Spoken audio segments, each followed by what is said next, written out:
जय हिंद दोस्तों। पिछले दिनों भारत का विभाजन, मोहम्मद अली जिन्ना, सावरकर, गोडसे आदि चर्चा में रहे हैं। विशेषकर 2 अक्टूबर महात्मा गांधी की जयंती और उसके बाद के दिनों में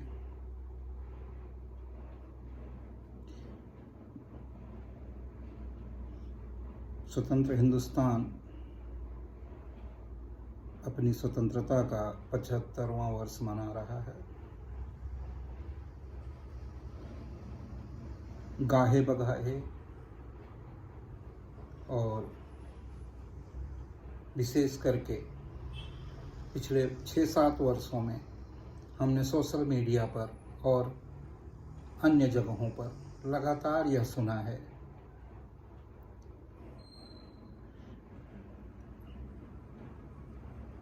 कि कांग्रेस के नेताओं या हम जैसे छोटे कार्यकर्ताओं को पाकिस्तान चले जाना चाहिए, नेहरू गांधी परिवार को पाकिस्तान चले जाना चाहिए। महात्मा गांधी पर पाकिस्तान परस्त होने का आरोप संघ परिवार लगाता रहा है। बीजेपी के छुटभइये नेता और कार्यकर्ता लगातार पिछले वर्षों में मुखर होकर ये बातें करते रहे हैं।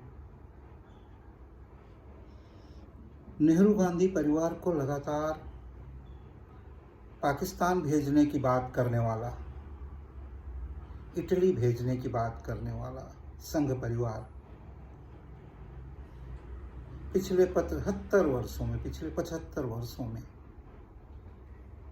कभी उसके किसी नेता ने या उसके किसी कार्यवाह ने ये नहीं कहा कि जिन्ना के परिवार को पाकिस्तान भेज दिया जाए।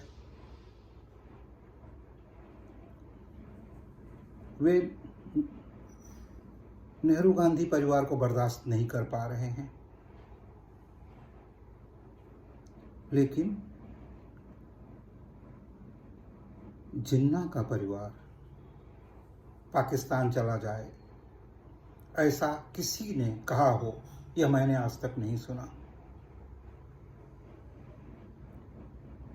मैं एक महात्मा गांधी के विचारों में श्रद्धा रखने वाला छोटा सा कार्यकर्ता हूँ। मैं नहीं चाहता कि जिन्ना के कुकर्मों की सजा उनके परिवार को मिले या जिन्ना के परिवार को पाकिस्तान भगाया जाए, लेकिन उस पंडित नेहरू जिसके पूरे परिवार ने स्वतंत्रता आंदोलन में असंख्य बलिदान दिए, वह पंडित नेहरू जिसने अपनी लगभग सारी संपत्ति देश को दान कर दी, वे महात्मा गांधी जो विश्व के 3 दर्जन से ज़्यादा देशों में इसलिए पूजे जाते हैं कि उनके विचारों पर चलकर वहाँ स्वतंत्रता मिली। वे महात्मा गांधी जो अंग्रेजों को भगाने के लिए लड़ रहे थे, लेकिन अंग्रेजों से घृणा नहीं करते थे। उन्होंने कहा पाप से लड़ो, पापी से नहीं। लेकिन उस गांधी के वंशजों को पाकिस्तान भेजने की बात करने वाला संघ परिवार उस मोहम्मद अली जिन्ना के परिवार के बारे में कुछ नहीं कहता। मोहम्मद अली जिन्ना कांग्रेस छोड़कर जाते हैं, मुस्लिम लीग बनाते हैं और उनकी मुस्लिम लीग की प्रोविंशियल गवर्नमेंट बंगाल और सिंध में और नॉर्थ वेस्ट फ्रंटियर, वहाँ पर तीनों जगहों पर वे सरकार बनाते हैं हिंदू महासभा के साथ में। संघ परिवार के अंग डॉक्टर श्यामा प्रसाद मुखर्जी जिन्ना की सरकार में मंत्री होते हैं, जिन्ना की मुस्लिम लीग सरकार में मंत्री रहते हैं। संघ परिवार को जिन्ना से कभी परहेज नहीं रहा, उन्हें परहेज गांधी से रहा। वे जिन्ना को दोष नहीं देते भारत के विभाजन का, जबकि दोषी मोहम्मद अली जिन्ना हैं, जिन्होंने मुसलमानों के लिए अलग राष्ट्र की मांग की, जबकि दोषी सावरकर जैसे लोग हैं, जिन्होंने अहमदाबाद अधिवेशन में 1937 में 30 सितंबर को यह स्पष्ट रूप से कहा कि हिंदू और मुसलमान दो राष्ट्रीयताएं हैं और स्वतंत्र हिंदुस्तान में मुसलमानों को न वोट देने का अधिकार होगा, न संपत्ति रखने का अधिकार होगा। यह कहकर सावरकर विभाजन का बीज बो रहे थे। एक तरफ मोहम्मद अली जिन्ना अलग पाकिस्तान की मांग कर रहे थे, दूसरी तरफ वे सावरकर जो अंग्रेज़ों की तनख्वाह पर जिंदा थे, जो जेल से छूटने के बाद न असहयोग आंदोलन में भाग लेते हैं, न भारत छोड़ो आंदोलन में भाग लेते हैं।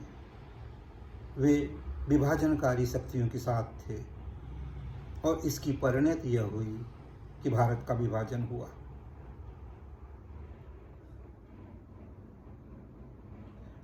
अडवाणी जी जाकर जिन्ना की मजार पर माथा टेकते हैं।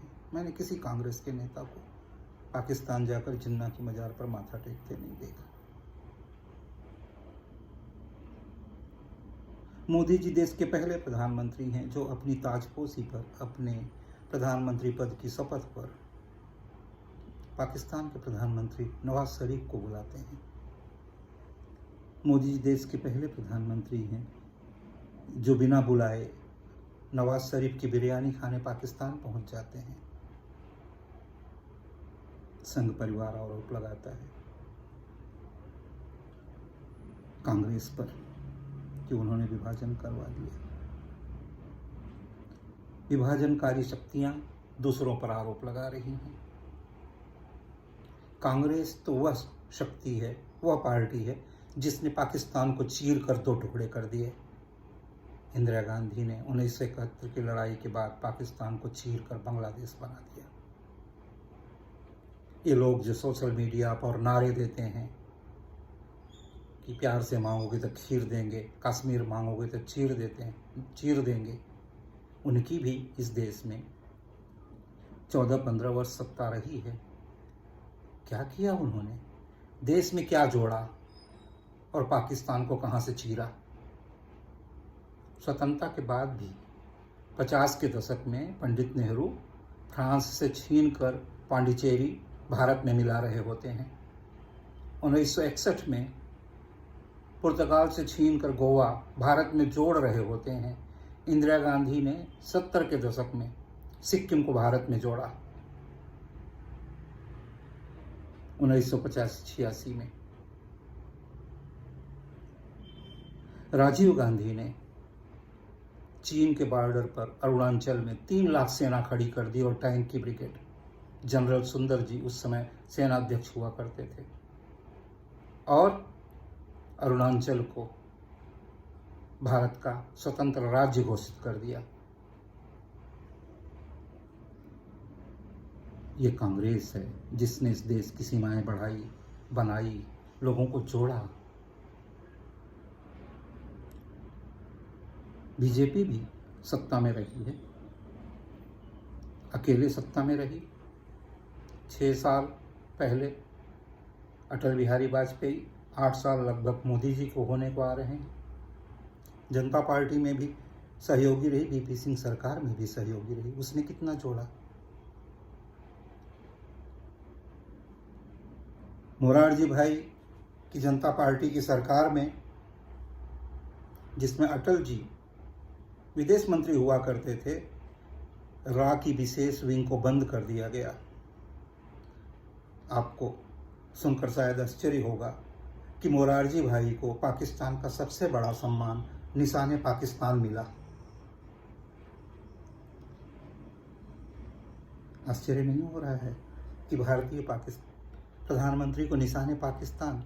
ये तो ऐसा ही है कि हम नवाज शरीफ को या इमरान खान को बुलाकर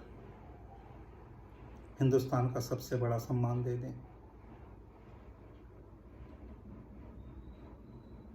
नहीं होगा ना ऐसा, पर हुआ है। क्यों हुआ है उसके बारे में सोचिए। ऐसा क्यों होता है कि जब वीपी सिंह सत्ता में आते हैं, बीजेपी के समर्थन से सत्ता में आते हैं, उसी समय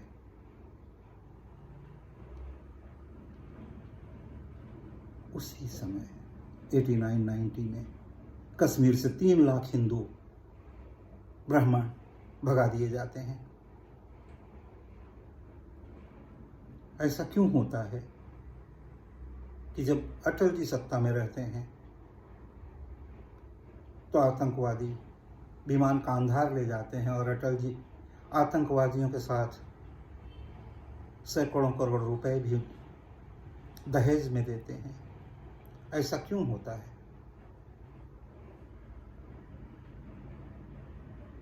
क्यों? कांग्रेस देश को जोड़ती रही है।